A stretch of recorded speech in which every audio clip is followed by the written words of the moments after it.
Okay, we'll get going here. Thanks, everyone. This is impressive group that came together at very short notice, and we really appreciate you taking your time out of your day. The reason we're gathered here today is because in conference committee this morning in Bismarck at the North Dakota Legislature, there was a vote on our requested $870 million. It did not pass, and the bill is now at $750 million, and will go to the House and Senate, are likely to vote on it tomorrow. We're encouraging a no vote on that on that current bill as it sits at the 750, and ask that it go back to conference and try to hammer this out. It's important to understand that we really appreciate all the hard work that the North Dakota Legislature has done and their support for this project in the past, but the $750 million that they're proposing leaves us at a significant gap. It would, in the end, it would require us to go back and ask for increased funding as time goes on. So it really is critical that we get this, and let's be clear, this is an intent to fund it in future years. It's not that we're asking for a check for $870 million today. This would be over several bienniums, but it's important that we get the intent language in that bill so that we can go to our P3 partners and bid this out. And that's what we intend to do within the next year. So that's why this is so critical, and it's sometimes kind of difficult to understand all the nuances, but it really means a lot to this area, and we need to get this done in a timely fashion. We can see that, you know, every year can bring on the threat of flood, and we've certainly seen it again this year. I've worked very, very hard to keep the Harwood area and this area in Reed Township included in this flood protection. And we have today with us several of those folks that are directly affected by that. So at this point, I would just like to introduce Bill Rourke, the mayor of Harwood, and he can speak to that issue.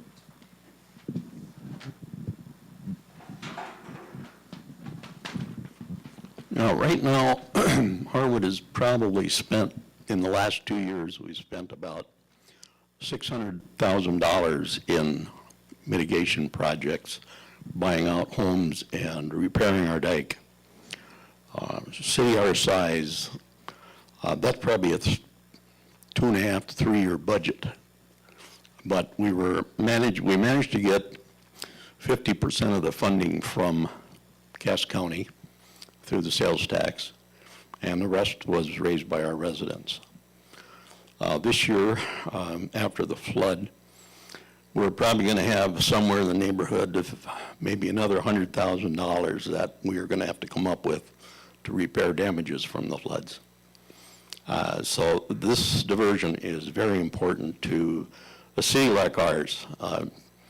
Very small, so we can't afford to come up with $100 grand every year to repair damages. So I certainly hope that the legislature votes no on this bill and revises it to give us the money we need. Thank you. John Ryer, you want to go ahead and speak? Sure. Thank you. John Rewer, president of Eventide Senior Living Communities, and I'm here on behalf of the chamber, but more importantly, behalf of the many older adults that we serve amongst all the older adults throughout Fargo-Moorhead. And I'm looking over at Michael over here. I remember 10 years ago all too well, and we were very fortunate that a lot of things worked out for us 10 years ago in that evacuation. I shudder to think now what could happen, even with all of the protection efforts that we've had. Had that risen above even the 40-foot level, I think there's a lot of us that would have put in our emergency preparedness protocol into place.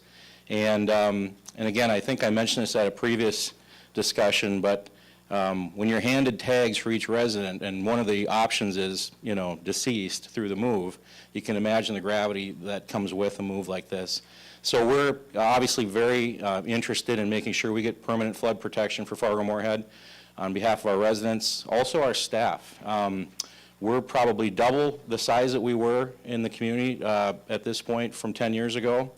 And along with that has also been other healthcare. We've become really a healthcare hub, not only for the region, but for the state of North Dakota as well as the western half of Minnesota. So it's very important to a lot of people even outside of Fargo-Moorhead that we find a permanent solution to this.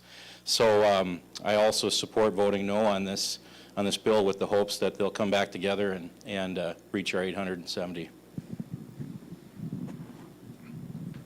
Hello, I'm Mark McAllister. I'm chairman of Reed Township, where we're at, and we just went through probably one of the shorter floods that we've had for a long time. Typically, what's happened with a lot of our floods, the residents on the other side of County 17 here have been underwater for 4 to 6 weeks lots of times, where they don't have any access. And a lot of the big issues are there's no way to fix the access except for the diversion. So when we have roads that are washed out or underwater, we can't get in ambulances, we can't get in fire trucks, we can't get any emergency services if we have any emergencies, besides the hardships that it causes to all the residents inside of the township. So I would hope that they can vote no on this and go back to committee and try to fund the entire amount. The population even out here this close to the city is very large. We have a lot of households inside of our township and a lot of people. And just like with Harwood, the townships have very limited budgets. So most of the time when we do have a flood, it takes us several years to recover our budget for all the damages that were caused. If I had to guess right now, looking around my township, we probably have $140,000, $150,000 worth of work to do just to get everyone back on the roads. And by the time that we do all the FEMA process, complete everything, it's going to be fall before everyone's roads are restored back to normal. So it would save us lots of damage. It would also, like I said, really help out with emergency services, making sure that everyone in our community is safe. And an interesting fact you just shared with me is the population of this area would add up to be about the 11th largest city in the state of North Dakota. So we kind of lose perspective of those kinds of statistics sometimes, but these folks need and deserve to have flood protection as well. And Mr. Pollack, our former Cass County Commissioner, welcome. Thank you. I serve now as one of the Water Resource District managers, and the Water Resource District actually is the prime sponsor of the FM diversion project. And one of the issues that I think I'd like to ask the legislators to focus on is of treating this project with the same degree of participation that they treat the other projects in the state and the ones that they will treat. I think it's important that there be equity across the board when it comes to the local participation share. It's just not realistic to say that one project should receive 40% participation and then the next one might receive 50 or 60 or 70%. And I really would like to ask the legislature to treat all of these projects the same. Thank you. Tim Mahoney, Mayor of Fargo. Yesterday, General Simonite was here from the Corps, termed this one of the top 20 projects in the United States. It's innovative, it's different, and different things. The thing we've been pushing them for is to do the project in less than 18 years. Average Corps project takes 18 years. And we've got him to commit to a 6-year build. We've got him to commit to fund a 6-year build and do a 6-year build. So it's critical that the legislative body also supports us. So we've done all the check marks that we had to get done this year, got the permit going, got the injunction lifted, got the things going forward. And I've been out here driving around seeing what's going on in this township. You got a lot of water. This wasn't just a simple flood. This was a big issue. And if the diversion was here, township wouldn't have any cost, Harwood wouldn't have any cost. And when you say $600,000, we spent as the city of Fargo $900,000. I'm a city of 122,000. Bill, how many people live in your town? Probably 1,200. Yeah, I mean, it's not affordable. So, yeah, and then everybody talks about time value money. Time value money, you get it built, it's cheaper, the longer we delay, the more costs. So we're just saying fiscal soundness, in a sense, is please fund us at 870. You get the intent in there, we'll go out, get funding, get the thing going forward. We intend fully to bid the P3 this year. Martin's here, we're going to get the P3 going, and that would be bid by December. We would open that by next summer or next spring, and then anticipate the ditch would start in 20. And if it starts in 20, it'll be done by 26. So we went 10 years without a big flood, but we had one at 11 and 13. I don't know if we're going to get by another 6 years without a major flood, but gee, it sure would be nice to have that thing done by that and have less trouble out here. So, and we appreciate everybody in the room, the support we've had, and you know, reasonable people. We come with reasonable solutions. This thing has been a long-term project. Mary, I want to thank you for all the hard work you've done on it, but let's do what needs to be done to get it going. Because to many, you may have asked, is the diversion going to get done? Yep, it's going now, and we're moving now. The Corps has a $46 million project, a $35 million project. That is going to be done, and that's going to be rebuilt or redoing this summer. We're going to keep going forward. So, and we talked to different residents and farmers now, and Mary knows that on the land committee. People are coming forward and said, I may not be happy, but let's get done what needs to be done. So that's what we'd like to suggest today. Thank you. I'm Mark Nesbitt, current chair of the Chamber of Commerce, and it truly is a regional Chamber of Commerce. Appreciate the invite to be here in Reed Township. Certainly we count on the whole area, the Cass County Commissioners, the work they're doing, the work of the mayors that are at the table here. Our businesses depend on the fact that workers can get to their jobs. They can drive this economy that produces close to a quarter of the GDP of the state. So it is just one of those things. I work for Xcel Energy. I've spent quite a bit of time helping both Grand Forks and Minot recover from floods, and it's truly a horrific and a terrible thing to see happen and how long it holds those communities back. So I encourage our Cass County legislators who have worked very hard to reach out to their friends and other fellow legislators, share the message that we can do better.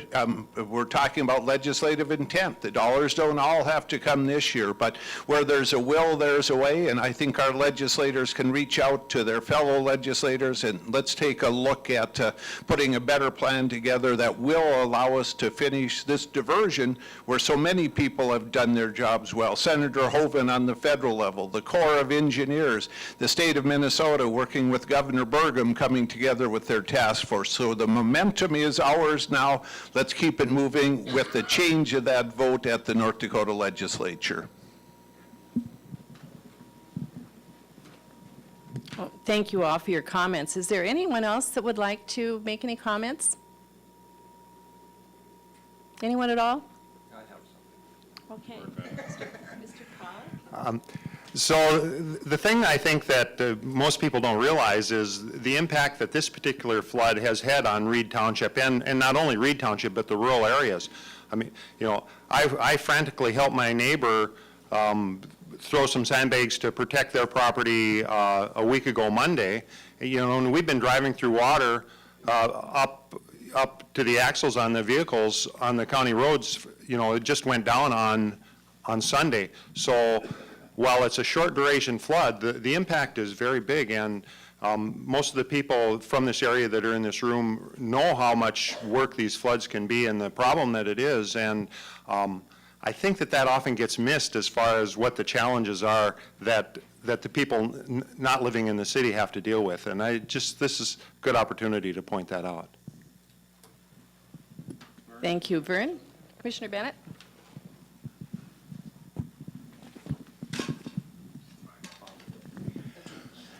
I'm Vern Bennett, Cass County Commissioner. I arrived in this area in 1971, almost 50 years ago, and during that time I've spent almost 50 years dealing with the legislature in one way or another, and I don't recall another project that's more valuable than this one to every citizen in North Dakota.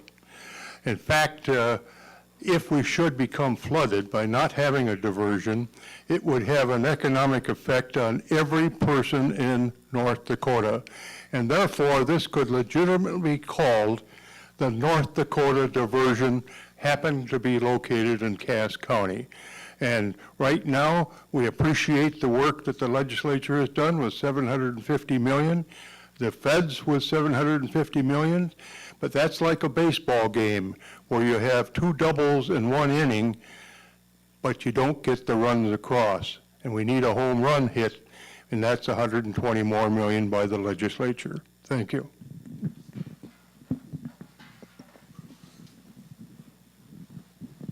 Anyone else? Anyone else like to make a comment?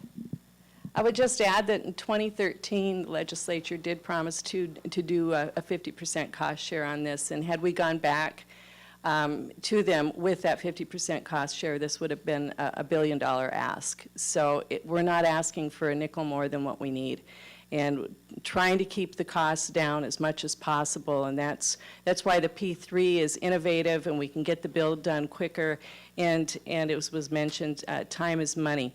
We are ready to go. We've checked off every single box, as Mayor Mahoney mentioned. We've got the injunction modified. We're working with both Minnesota and North Dakota on permitting, and we've got all of those boxes checked, and we will soon be moving forward on this. But we really need that funding. We need that commitment now to keep our costs as low as we possibly can. Without it, it's just, the cost is just going to go up, and it's going to cost everybody in the state more money rather than trying to save a little bit now. So with that, are there any questions for anyone here? Yes. Without your crystal ball, 120 million is going back for further discussion. The time to vote and bring things back for a vote is only so long. What are our chances of having it dropped, brought forward as is, brought forward to full funding? You know, what happens next? That's a great question, and I'm not a North Dakota legislature, but I'm always amazed when I watch the process every 2 years unfold, and it's sort of like this mad dash to the finish line at the very end, and it's amazing. Things seem to fall in place at the very end, and that's what we're hoping for. I know they're working really, really hard. They put in a lot of hours and make a lot of sacrifices being away from home to get this done. But you know, your guess is as good as mine. But we're certainly, that's why we're here at this last minute, you know, to make that pitch to them, to make them understand how important it is to all of us. So what happened, it came out of committee today. It could go to the floor tomorrow. They might vote on it tomorrow. If the governor chooses to veto it, it's got 3 days to veto it. And if he vetoed it, then it would go back to have conference. If it comes out of the committee and they don't agree with the committee and say, nope, we don't like what you recommended, then it has to go back to committee and have another discussion. So the pressure you put on is really tonight, or emails, or different things we might send to them. Project's not going to stop. If they do the 750, we'll figure it out. We'll figure another angle to go at it. And you know, what they say is the revenue next session might be quite a bit higher. And with that quite a bit higher, we think we have reason to ask for that extra 120. So that's what we would do. So the worst case scenario is we would have 750 million? Yes. I should say, worst case scenario is there's some added financial costs. Maybe Martin could comment that, but the issue is it just costs you more. You know, we're trying to, what we've taken as philosophy of the DA's authority is we only ask what we need. We don't try to puff it up. And so sometimes people say you should have asked for $1 billion, and then they cut it to 870, but we've never tried to do that. We've always tried to be honest. Here's what we need. Here's what would help us out. We'll work our way through it, and we're so close to it right now to get that extra federal money. It's not a little thing. That was $300 million. So, I mean, that's, although the government, when we talk, they're talking billions all the time, $300 million is still a lot of money. So we'll continue to push on it. 750 is wonderful. We can work around that. Would be nice if the intent was 870. So who do we need to put pressure on? Yeah. Who do we need to put pressure The North Dakota legislators. Ron. Ron Saarbach, Gary Lee, our representatives around here. And then Isn't it Tom? Jim Schmidt would be the representative. Yep. And the vote was this afternoon, and Ron voted no to the... Ron put the conference, or he approved the bill short the 120 million today. That's what I gathered from what I watched, right? There was a 5-1 vote. I thought Ron was the only one that did not vote for it. The other way Correct? around. Yeah, it's the other way around. So what Ron did, he didn't support the 750. He put forth a proposal that it would be 870. 3 of the senators voted yes. 3 of the House representatives voted no. Okay, so he voted to not support, he wants the full thing. Right, Yes. exactly. So to be confused. He voted no. Yeah, he voted no on it because. I was too. Yeah.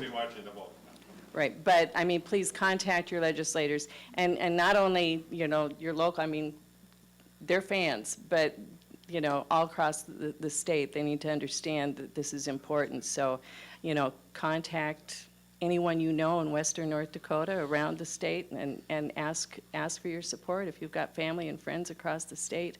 This is important. You know, if you've got kids that have gone to college here, or like to go to Bison football games, whatever it might be, this is an important region, and the rest of the state needs to support us for this. More questions?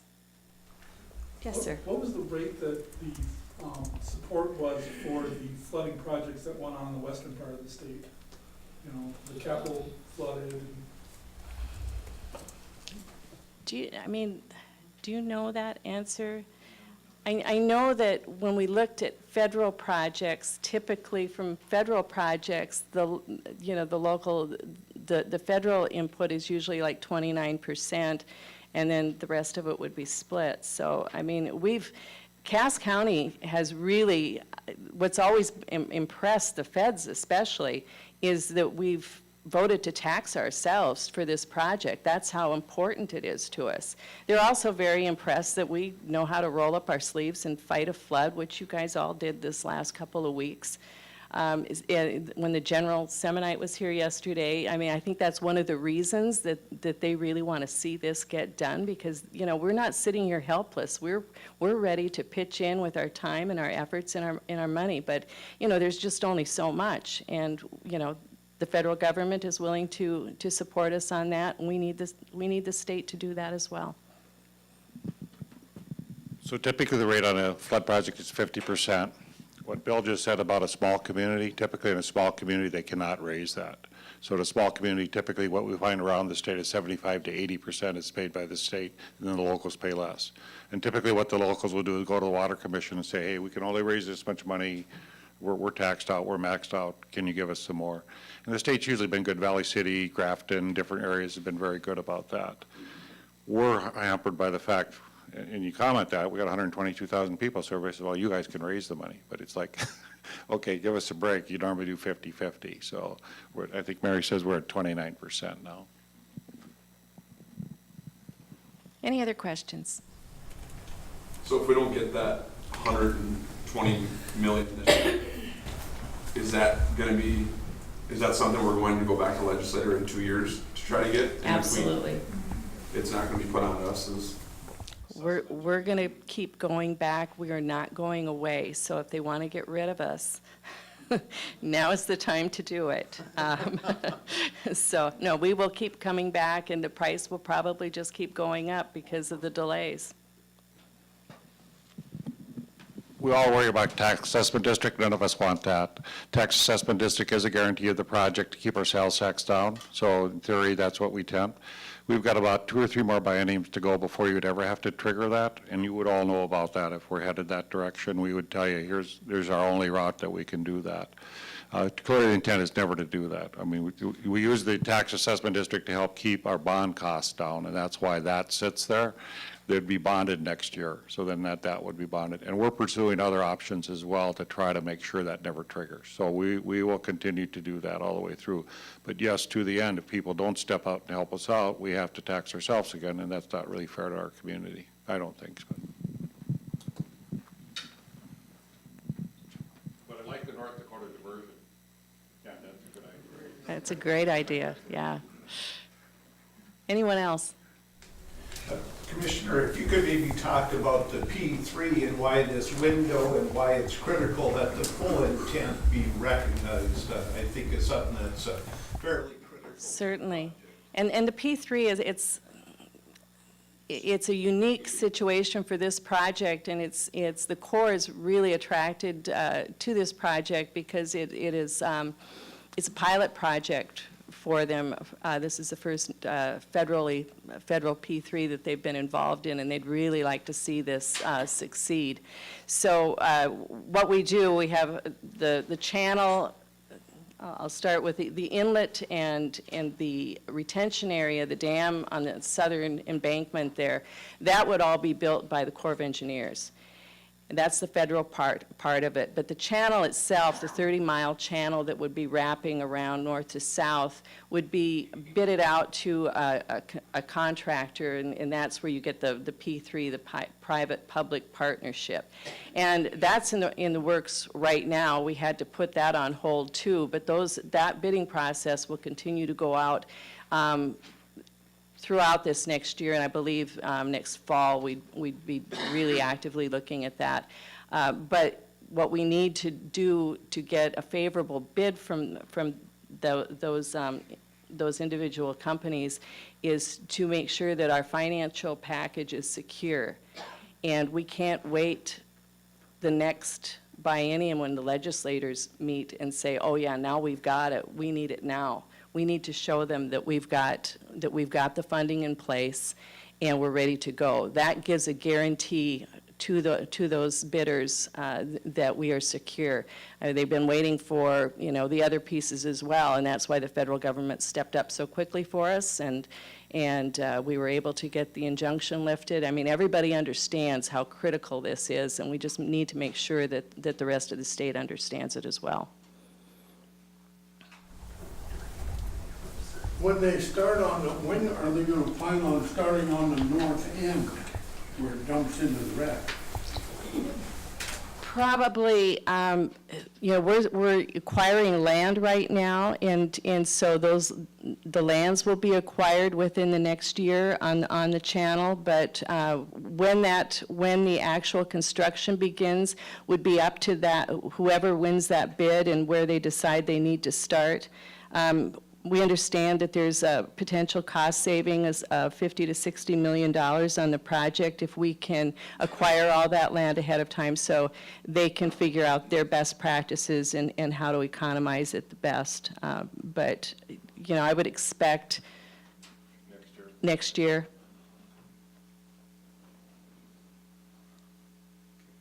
Anyone else? Okay. Thank you all very much for being here. Really appreciate your support.